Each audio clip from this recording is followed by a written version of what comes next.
Good morning. Ngasi video hapita yang minarase ko. Ado ngasi se September gi tang amma ko tang amma se akoy na tawba yaban hara agadi cinnamon powder ko. Cinnamon powder se hadi kaw busu yaw buni ko adugi ni ko ina hapita ning jang jarai se hadi powder se aham ba yeng ba mi gi oina oraga hadi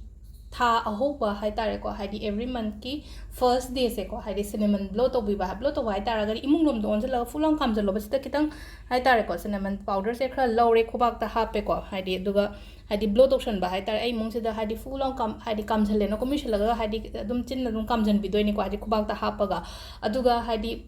wakhan da su khan doi ne ba hai tare ko sida hadi pesha se flow ta fazana lae handa ki tha se ko hadi na hangai mamang gi tha ga ha raga di handa ki tha se fazana flow da la ko papa da maina oiren hai tare intention do hai tare ga positive intention amaga loina na natabida hai doubt thamaga nataba hadi lakani hai bagi belief da hai tare ko adu dum lere ko aduga hadi ngasai gi dukan phamba mi oraga na ai gi dukan du da tawbiro office kumba karano office ta su tawbiro ko aduga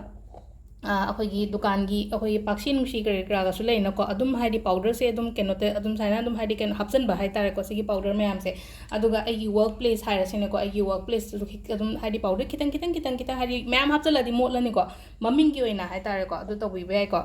अदु cinnamon powder blow तौबसिम तौबीरो थेंगसु थेंगना high तारे को थेंगसु थेंगना हाइरगदी ngsaina काउखिबा लेरगसु को हजिक अदुम तौबीबा याइ को अदुगा अदुगी मपादो पुंग कुमरी अइना हाइबदो वाइसु तोपिगनोन हाइना को अदुदो अदुगी जगा दो हाइपे येंगोबा हाइदि सिमा पासे दि हाइदि सितु ओरगे होरे नुंगदावरम अखोइना वाइ सेचन बसु यावेना को नुंगदावरम से को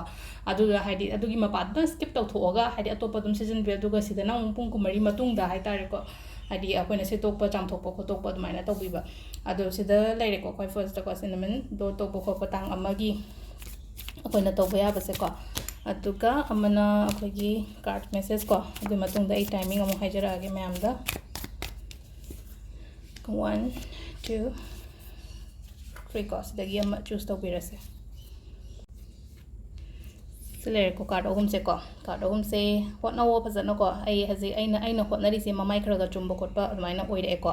मीना सुदुम खरा यिंगजनबा ngangnaba khoppa sudum khadang leigani ko atarga sudu ma'am amta ma lobiruno haita I just focus aigi dream aigi goal du do oina focus o mana kari haigini mana kari ngangnari aigi maningda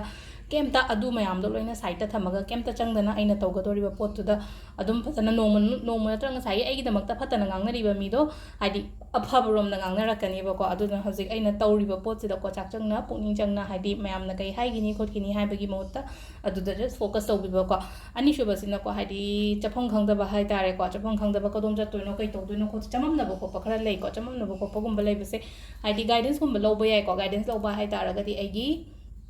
ꯑꯩꯅ ꯌꯥꯝ ꯊꯥꯖꯕ ꯃꯤꯒꯨꯝꯕꯗꯒ ꯍꯥꯏꯔꯒ ꯍꯥꯏ discuss ꯇꯧꯔꯒ ꯑꯩꯁꯤꯕꯨ ꯁꯤ ꯇꯧꯗꯣꯏꯁꯤꯕꯨ ꯀꯃꯥꯏꯅ ꯍꯥꯏꯗꯤ ꯐꯒꯗ꯭ꯔꯥ ꯐꯔꯣꯏꯗ꯭ꯔꯥ ꯍꯥꯏꯕꯅꯆꯤꯡꯕꯀꯣ ꯑꯗꯨꯃꯥꯏꯅ ꯇꯧꯔꯒ ꯒꯥꯏꯗꯦꯟꯁꯀꯨꯝꯕ ꯂꯧꯕ ꯈꯣꯠꯄ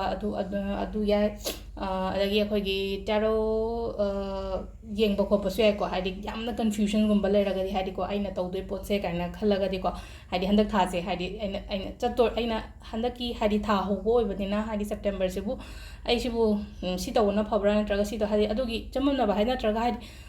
meditate kumba tawraga hadi aduga meditation kumba tawraga aigi manungdagi ai wakhan hadi aigi intuitions hai tare ko aina aigi kaino dagi hai tholakpa hai tare ko just follow hai tare ko follow what your heart says ko aigi thamoina pamba poto tawbiba hai tare ko ahum subasina mu kaino hai kansida koigi kananom laaga matingumba lei pibiba ko piba ko aina su matingumba pangbiba ko piba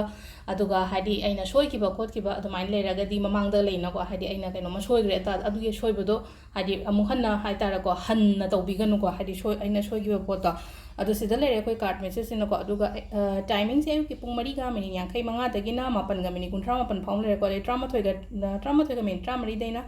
baroga mini ni phuma ban phang lere ko adagi nungdaw ngina pung mari ga mini yang kai mapan dagina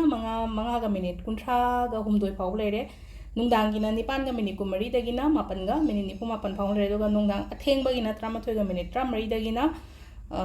pung nungalam dagi ahum makhai phawba ma lere ko adu irai se ko ni senagada color se sky blue gumba use to bi ba yai ko du se dal lai re ngasi gi video se ma'am thank you